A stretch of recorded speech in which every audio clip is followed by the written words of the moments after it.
The Public Service Commissioner is pushing for more transparency in background checks for public servants.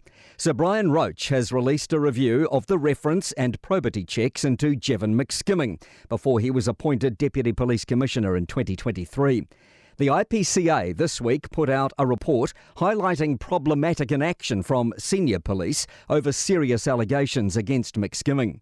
He's now waiting sentencing for having child sexual exploitation and bestiality material on work devices.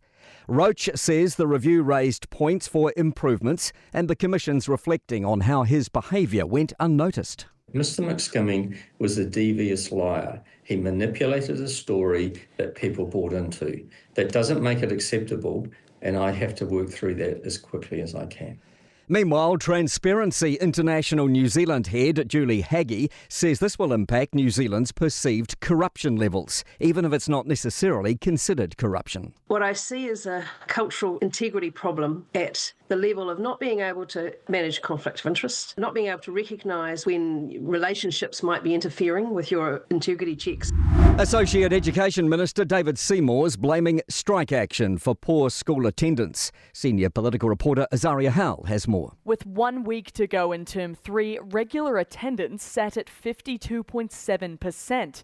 In the last week of term, during the mass strike of teachers, health workers and public servants, that dropped to 50.3%.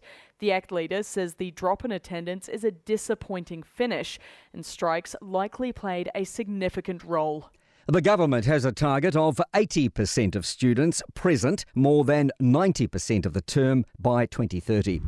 The design of websites and apps could be prompting us to overspend. 1 in 3 respondents to a Consumer New Zealand survey say they're spending more than they want to online because of deceptive digital design tactics. Here's business reporter Michael Sergel. Some shopping websites have hidden fees, pre-ticked boxes for extras, and warnings about products selling out. People trying to cancel subscription services often face hard-to-find buttons, multi-step processes, and messages guilting them into changing their mind.